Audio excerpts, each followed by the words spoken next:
I'm looking forward to a defensive battle. It looks like their defense is pretty good and ours is pretty good, so hopefully we put on a good show for the fans. It always comes down to this Woodland game pretty much every year for you guys. Yeah. Is it, I mean, you guys don't have to get energized to play Woodland though, right? No. After the last 2 years they beat us in conference, and we just really want to beat them now. It's coming down to, we're saying, third time's the charm. We'd better get it this year. I mean, what's it about that? Because obviously they beat you the last couple of years, and 2 years ago it was by 1 point. Yeah. I mean, how much do you use those games as motivation this time? We use it as a lot of motivation because, I mean, if you don't use them as motivation, then you might come out flat and stuff. And we got to remember, they've beaten us 2 years and they've taken 2 conference championship trophies away from us. So we just really use that as motivation. What do you remember about those 2 games? I remember my sophomore year when Bays got stopped and we lost by 1 point. And then last year, I remember just the physicality and the brutality. I wasn't even ready for it. It was my first year of varsity. And so now I know what to expect from Woodland football, I guess. Have you pictured what it would feel like to beat Woodland? I don't really like to, but yeah, I have. It's just like the fans coming out on the field, celebrating conference championship. We haven't had one in like 20 years or so. Because obviously playing them and then you get to the postseason, how can you use this game to further what's going to happen in a couple weeks? We know that if we play good in this game, then we keep that going in the postseason. If we beat Woodland, who's a really tough team, then we can use that to continue our success in the postseason. What I'm looking forward to most about Friday night is it's my 3rd time playing against these guys, like at the varsity level, and they beat us twice. And everybody says, "Oh, 3rd time's a charm." Well, that's what we hope. So hopefully, this is my senior year. We can win the conference, and it's been a long road against Woodland. What do you remember about those 2 games most recently? Because there were 2 wins for Woodland, but they were close ones. Mm-hmm. What do you remember most about those? Well, my sophomore year, I played defensive end on varsity, and at the end of the game, we were going for 2, and everybody remembers this. And I remember saying to Coach, I'm like, "Coach, you want me to run this 2-point conversion in?" Because I was my sophomore year, I was like 230, and Hunter Bates said, "No, I'm the senior, let me do it." So he was in, but he wasn't. The whole story. And then last year, it was a lot closer game than what the score said. The score was 28-16. And they just scored like within the last 45 seconds. So, I mean, it was closer than everybody thought, but I mean, we just let it slip away from us. All right, you guys are down by 1 on Friday night. You're going for 2. Are you demanding the ball there? Oh yeah, for sure. Yep, 100%. All right. What would it mean to? I mean, you're obviously 3rd time's a charm. You hope to beat them. Have you pictured what it would feel like to beat them?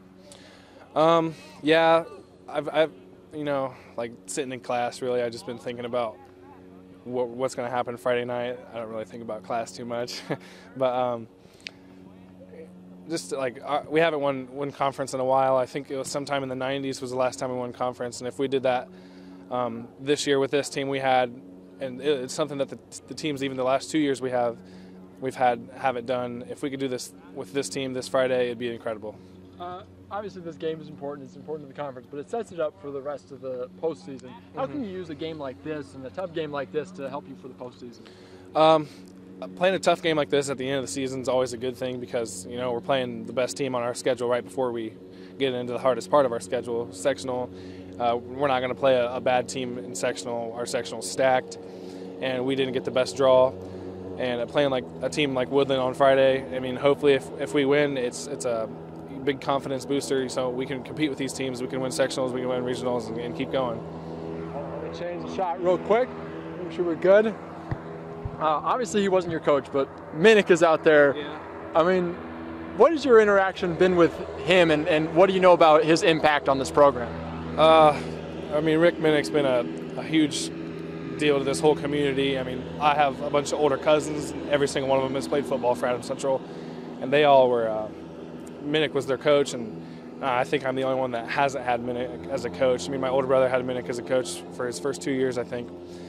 But, I mean, just like being around Rick Minnick is just incredible. It's like, wow, this guy's a legacy. He's got all these sectional wins. Everybody looks up to him. It's just incredible what he's done for this program. He created a powerhouse in 1A. We have the most sectionals in 1A, and I think we're 2nd or 3rd for the most regionals. So he's an incredible guy.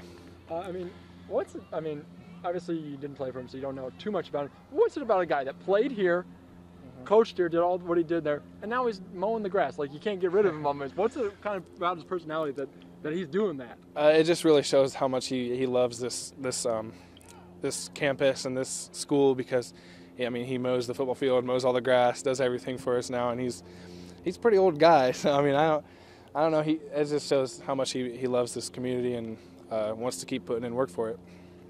What's your mentality when you take the field, knowing it's Minnick Field?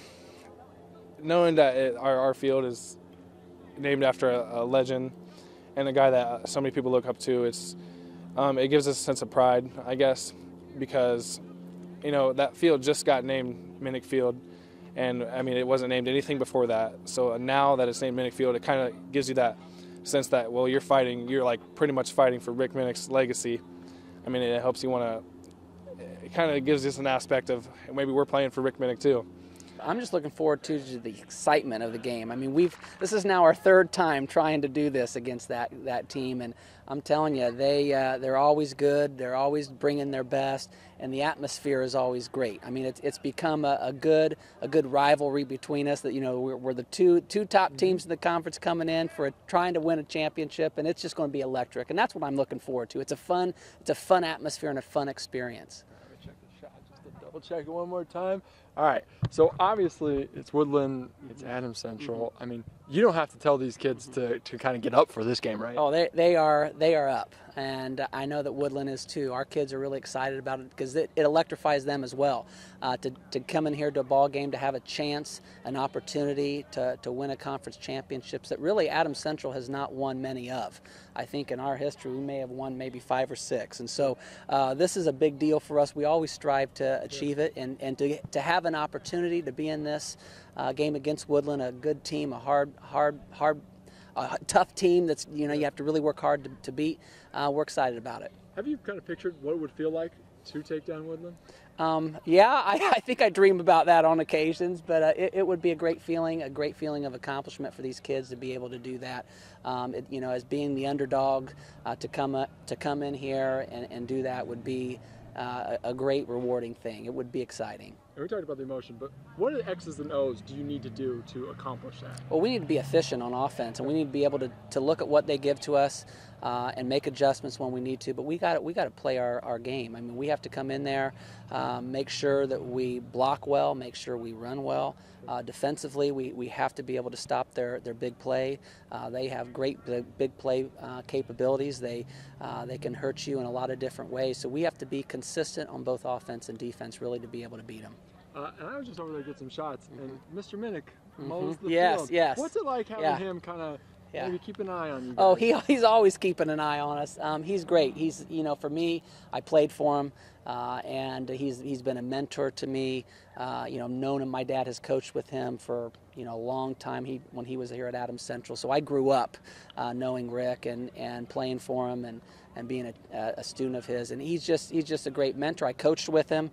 He was athletic director when I was hired here, so we had a lot of conversations about what is right and what is wrong, and sometimes he had to be that little father figure to instruct me in the right way I needed to go. But he's been great. We love having him around. So he played here, coached here, now he mows the grass here, does all that stuff. Yeah. I mean, what's he meant to Adams Central as a community, as a school? When you think of Adams Central football, you think of Rick Minnick. But more importantly, when you think of Adams Central and what it stands for, you think of Rick. I mean, Rick is the type of person that serves. He's got a servant's heart. It's not really about Rick. It's about service. And he served here as a teacher. He served here as a coach. He served here as an athletic director and administrator. And now he's mowing the field. So I mean, he just has a great servant's heart. And I think that is something that he instilled into his players, including myself, that we serve. It's not about us. This team's not about me. This is about Adams Central, and it's about the community, and that's the way we like it. He's going to mow the grass until he wants to, right? Yes, he's going to mow until he is done mowing, and we're just going to let him do that.